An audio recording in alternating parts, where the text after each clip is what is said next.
آج پھر بریلی شریف میں ٹوٹا بہت بڑے غموں کا پہاڑ۔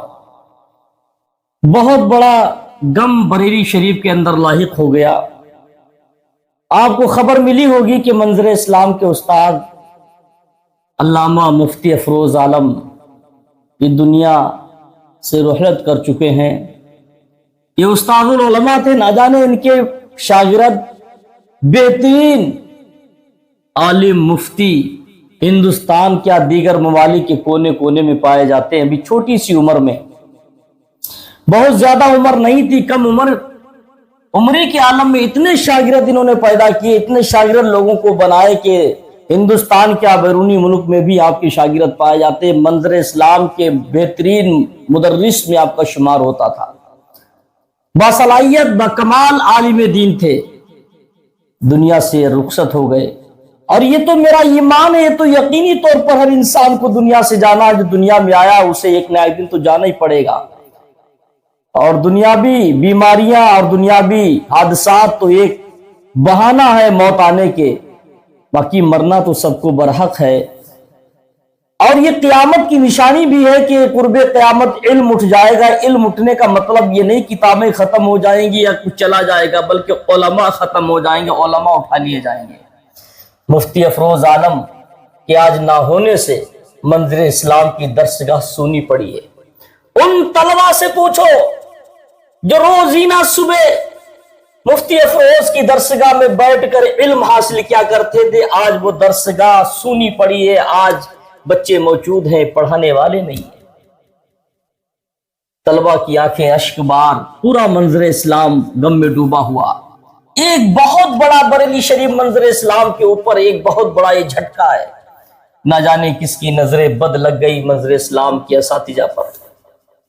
مفتی افروز عالم، ابھی خبر ملی، میں نے ایک پوسٹ پڑھی، اس میں پتا چلا کہ آپ کی موت کس بنیاد پر ہوئی، کون سی ایسی بیماری لاحق تھی۔ آپ کو کوئی بیماری نہیں، بلکہ آپ کے دماغ کی نس پھٹنے سے ایسا ہو گیا۔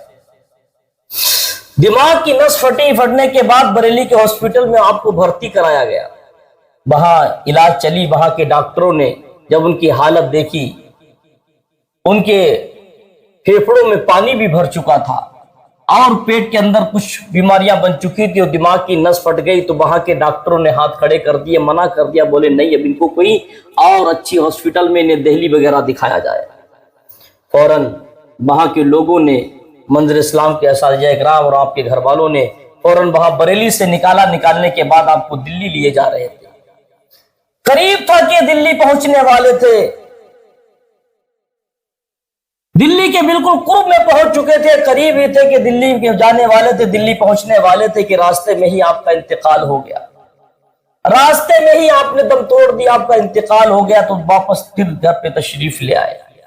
یہ بریلی شریف منظر اسلام میں پڑھاتے تھے اور دھورا میں ان کا مکان تھا، وہاں کے باشندے تھے، وہاں کے رہنے والے تھے اور بہترین اپنے وقت کے عالم دین تھے۔ نہ جانے کتنے لوگوں نے ان سے سبق لیا ہوگا، میں بھی ان کے درسگاہ میں پڑھا ہوں، ناچیز نے بھی ان کے کلاس میں، ان کی درسگاہ میں بیٹھنے کا شرف حاصل کیا ہے، اور اکثر تخصص کے بچوں کو زیادہ یہ پڑھایا کرتے تھے۔ بڑی مہارت تھی ان کو پڑھانے میں، بڑی بہترین نصیحتیں کیا کرتے تھے۔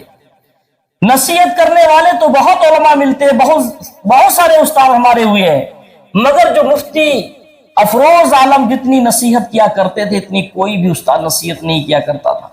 مفتی افروز عالم کی بہت ساری نصیحتیں ہیں، بہت مجھے یاد ہیں، بڑی بڑی نصیحتیں انہوں نے کیا کرتے تھے۔ کلاس میں پڑھانے آتے تھے تب بھی نصیحت کرتے تھے، جب جاتے تھے تب بھی نصیحت کیا کرتے تھے، صرف زندگی صحیح گزارنے کے لیے، اللہ اور اس کے رسول کا خوف دل میں دلانے کے لیے، خوف خدا دل میں پیدا کرنے کے لیے، اور گناہوں سے بچنے کے لیے اب نصیحت کیا کرتے تھے کہ ایسے گناہوں سے باز آ جاؤ۔ لوگوں کو، بچوں کو ایسی نصیحت کرتے تھے، واقعی جن بچوں نے ان کے کلاس میں علم حاصل کیا وہ آج بھی گناہوں سے بچتے ہیں، وہ واقعی نیک لوگ ہیں۔ تو مفتی افروز عالم، اللہ تعالیٰ ان کے درجات کو بلند فرمائے، اللہ تعالیٰ ان کی قبر میں نور و انوار کی بارش فرمائے، اور ان کے گھر والوں کو، ان کے چاہنے والوں کو اللہ صبر جمیل عطا فرمائے۔ آج ہر کسی شاگرد، جو بھی ان کے شاگرد ہیں اور منظر اسلام کے اساتذہ، سارے بچے اشک بار ہیں، سب کی آنکھیں، سب کے چہرے اداس ہیں، اور سب مفتی افروز عالم کے لیے دعا